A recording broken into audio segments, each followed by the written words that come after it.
अच्छा सर, आपने उतने लंबे समय से प्लेस किए हैं बिज्जू भाई, संदीपन जी सभी के साथ, और अभी आपने जैसे बताया कि नए बच्चे जो कर रहे हैं, नए लोग जो प्लेस कर रहे हैं, वो भी आपको अच्छे लगे जो आपने देखे। लेकिन हमारे मथुरा में आज भी वो माहौल नहीं है जैसे मंडी हाउस दिल्ली में या बम्बई पृथ्वी थिएटर है, एनसीपी है, वहाँ एक ऑर्डिनरी पर्सन जाता है, नाटक का टिकट खरीदता है और नाटक देखता है। वो माहौल आज भी नहीं है हमारे यहाँ, और बहुत हमारे मन में कोई ऐसी आशा भी नहीं जगती कि हम बहुत जल्द वो माहौल देख पाएंगे। क्या कारण आपको दिखाई पड़ते हैं? इसीलिए तो जो लोग हैं जी, वो आप देखो कि दिल्ली में मंडी हाउस पर आपको गोरखपुर का भी आर्टिस्ट मिल जाएगा, आपको सिक्किम का भी आर्टिस्ट मिल जाएगा, आपको बंगाल से भी कोलकाता से आया हुआ बिल्कुल मिल जाएगा, आपको महाराष्ट्र से भी आया हुआ मिल जाएगा, जबकि वहाँ बॉम्बे। कारण क्या है कि वो कहते हैं ना कि अगर आप आपको फल बेचना है तो वो फसल के किनारे खड़े होकर नहीं बेच सकते, आपको फल तो मंडी में पहुंचाना पड़ेगा। तो अगर अच्छी वैल्यू चाहिए तो मंडी में जाना पड़ता है। इसलिए लोग भले ही कहें कि मथुरा में कुछ नहीं हो रहा है, वो इसलिए नहीं हो पा रहा कि मथुरा वाले डिजर्व ही नहीं करते कि उन्हें अच्छा नाटक देखने को मिले। अगर वो डिजर्व करते होते तो निश्चित यहाँ नाटक साल में 4 हो रहे होते, जैसे पहले होते थे। कि पहले यहाँ लोग ये इंतजार करते थे और लोग कहते थे, जैसे अभी जो आपने नाटक देखे नए जो लोग कर रहे हैं, कुछ आपको ऐसा लगा कि शायद नाटक की क्वालिटी में ही वो दम नहीं है कि लोग टिकट लेके देखें, क्वालिटी और इम्प्रूव करनी? मैं तो ये कहूँगा कि यार हमसे बेटर कर रहे हैं। मैं इतना कह सकता हूँ कि हम जिस समय काम कर रहे थे, और तुमने तो काम किया है हमारे साथ में जी, और इस बात को तुम्हें रियलाइज़ नहीं होता कि ये हमसे कुछ आगे बढ़ के काम कर रहे हैं, बेहतर काम कर रहे हैं जी। तो मुझे स्वीकार करने में कोई गुरेज नहीं है, वो हमसे बेहतर काम कर रहे हैं। हाँ, अब उन्हें उस समय जैसे बेहतर दर्शक नहीं मिल रहे। उस समय का दर्शक वाकई बेहतर था। हाँ, वो खर्चा करता था। अगर उसे ये लगता था कि मैं टिकट खरीदने में उसकी वो है, तो वो 100 रुपए की या 30 रुपए की टिकट नहीं लेता था। वो 500 रुपए देता था, 1100 रुपए देता था कि साहब ये मेरी रसीद काट दो, सहयोग राशि। वो ऐसे करते थे। आज वो स्थितियां नहीं है। तो आज आदमी को फ्री में भी आप कार्ड देने चले जाओ तो वो आदमी टीवी को छोड़ के और अपनी बीवी को छोड़ के वो निकलना ही नहीं चाहता नाटक देखने के लिए। अच्छा, जैसे कुछ लोगों से बीच में बात हुई, हम 2 प्ले हमने बम्बई में किए, तो जैसे आपसे हमें अभी आपने बताया कि भाई फल बेचना है तो मंडी में ले जाना पड़ेगा। तो मथुरा में जो भी लोग नाटक कर रहे हैं, अगर वो थोड़ी सी हिम्मत करके उसे बम्बई या दिल्ली मंडी हाउस में ले जाके शो करने की हिम्मत करें, तो क्या आपको लगता है कि वहाँ का जो स्तर है उसके सामने ठहर पाएंगे या और इम्प्रूवमेंट? निश्चित। अच्छा, ये हो सकता है। देखिए, वहाँ जाकर के हमें ये मालूम पड़ेगा ना कि हम कितने तुर्रम खाएं और वो कितने तुर्रम खाएं, हमें कुछ सीखने को मिलेगा, है ना।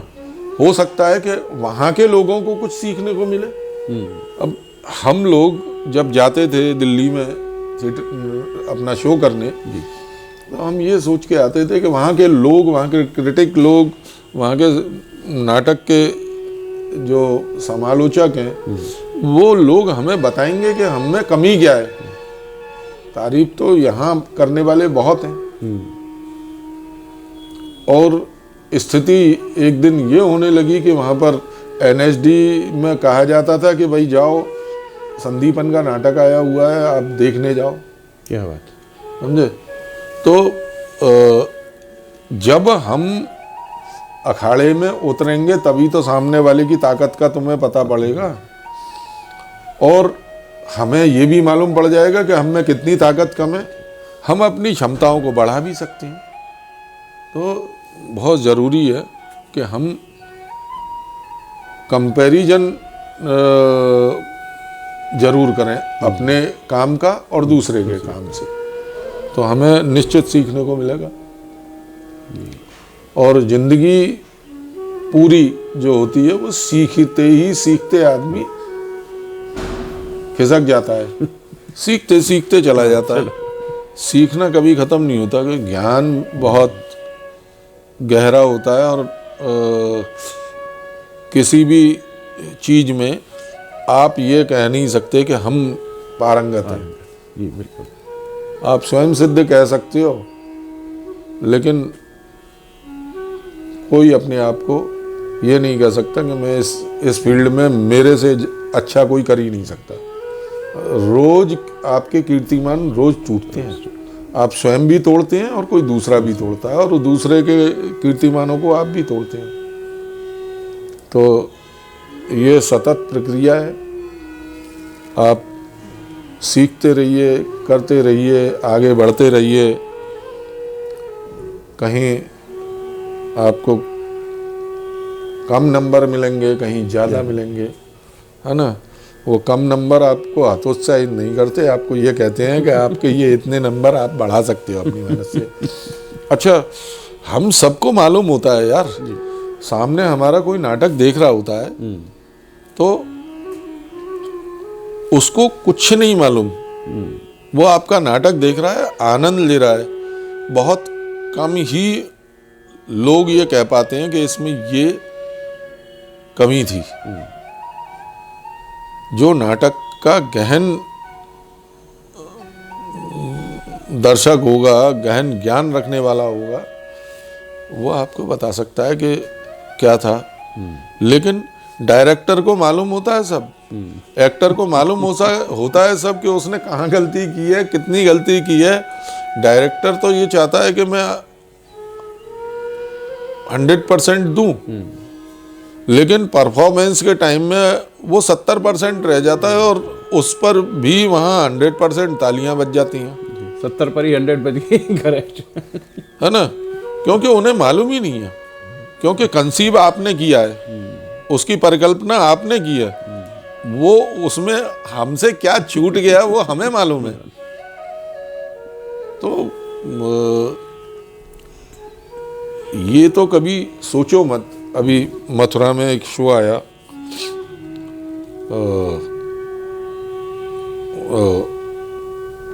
आशुतोष राणा का, जी, हमारे राम। हमारे राम। सर, उस नाटक में जो झामा था, उसे देख करके आप कह सकते हो कि बड़ा रंगमंच, ह्यूज, पूरा हिप्नोटिज्म, सम्मोहन उससे क्रिएट होता है। हाँ, मैंने उसी दिन वहीं पर कहा था इस बात को कि ऐसे संसाधन अगर हमारे मथुरा के बच्चों को मिल जाएं तो ये सब पीछे छूट जाएंगे। तो ऐसा नहीं, अरे मथुरा का जो है ना, वो सब ब्रज की रज में नाटक ही नाटक है, और यहाँ जो पैदा होता है ना, वो नाटक का शिष्य बन के भले ही जाए, लेकिन वो पैदा ही गुरु होता है। सबरे लड़के, मतलब ऐसे आज जरा जरा से बच्चे देखने को मिलते हैं, और वो क्या एक्टिंग कर रहे होते हैं स्टेज पर। हम तो देखते हैं तो हमको तो खुद लगता है कि यार इस एज में तुम क्या कर रहे थे। आज अपने आप को कह लो तो रमघा, तुम क्या कर रहे थे इस एज में, और सोचो कि वो उस एज में जा करके क्या करेगा।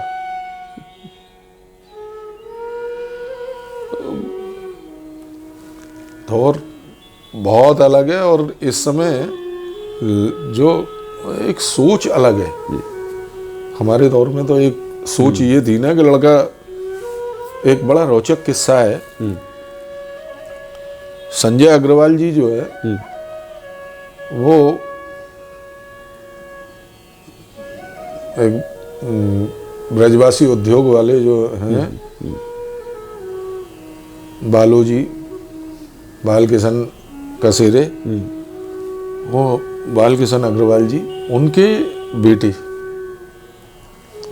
ब्रजवासी फाइन आर्ट, वो बड़ी फर्म थी, बड़ा नाम था साहब। मंडी रामदास में उनकी प्रिंटिंग प्रेस थी और अच्छा पूरे ऑल इंडिया में उनके यहाँ के छपे हुए कैलेंडर जो है ना मशहूर थे। अच्छा मतलब मोनोपोली वाले काम थे उनके। और आज भी उनके यहाँ मोनोपोली का ही जैसे काम है, जैसे फायर जो एक्यूब्ड जो वैन होती है फायर की, जी आग बुझाने वाली गाड़ी फायर ब्रिगेड, वो वही बनाते हैं इंडिया में। तो उनके साहब देखने वाले आए और वो वहाँ से उन्हें जाना था और वो होली गेट से उन्होंने प्रवेश किया, द्वारकाधीश के दर्शन किए। स्वामी घाट खिड़की पर नाटक हो रहा था हमारा, और वो भी स्वामी घाट पे, बोले क्या मजमा सा लगा हुआ है, देखें स्वामी घाट के खिड़की के पे जमुना किनारे स्टेज बनी हुई भव्य, और वहाँ नाटक हो रहा था। और नाटक का समापन ही हुआ था, पर्चा कराया गया कि ये संजय अग्रवाल फलाने ब्रजवासी फाइन आर्ट के और ब्रजवासी उद्योग समूह के ये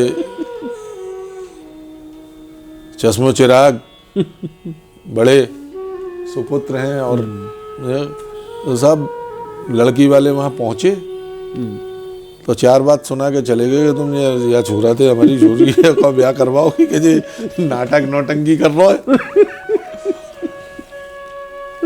हम उस दौर के मैं नाटक शुरू किया बड़े चैलेंजों के साथ, बड़े कुट-पिट के, बड़ी आलोचनाएं और व्यंजनाओं को झेलते हुए। आज के बच्चे जो है ना, वो इसलिए भी कि उनके जो माँ बाप हैं, उनके पेरेंट्स उनको भेज रहे हैं, प्रमोट कर रहे हैं, वो उनको हतोत्साहित नहीं कर रहे। उनको मालूम है कि अगर बच्चा कलाकार बन गया तो पहले क्रिकेट खेलने जाते थे, हमें मालूम है कि वो लड़के का मैच चल रहा है और उसमें मालूम पड़ा विकेट कीपर का बाप आया और वहीं से ही बस जूते मारता मारता मारता मारता उसको घर तक लेके गया। और मालूम पड़ा वहाँ मैच चल रहा था, वो मैच रह गया, ड्रॉ करना पड़ गया। ऐसे ऐसे घटनाएं हमको मिलती थी, क्योंकि आज हर कोई ये चाहता है कि मेरा बेटा धोनी बन जाए, हर कोई चाहता है मेरा बेटा सचिन तेंदुलकर बन जाए, हर कोई चाहता है कि मेरी बेटी सानिया मिर्जा बन जाए, हर कोई चाहता है कि उसकी बेटी जो है वो पीटी ऊषा बने, उसकी बेटी प्रियंका चोपड़ा बन जाए, उसकी बेटी हेमा मालिनी की जैसी बन जाए। तो एक कैरियर की तरह भी देख रहे हैं। अब लोग उसको कैरियर की तरह देख रहे हैं। और हाँ ठीक है, अगर आज बच्चा अमिताभ बच्चन हर कोई नहीं बन पाता, वो नहीं, अगर अमिताभ बच्चन बन पाएगा, लेकिन ऐसा भी नहीं है कि वो भूखा मर जाए इस लाइन में। काम उसको इतना तो मिलता रहेगा कि वो इज्जत से अपनी रोटी चला सकता है, बस।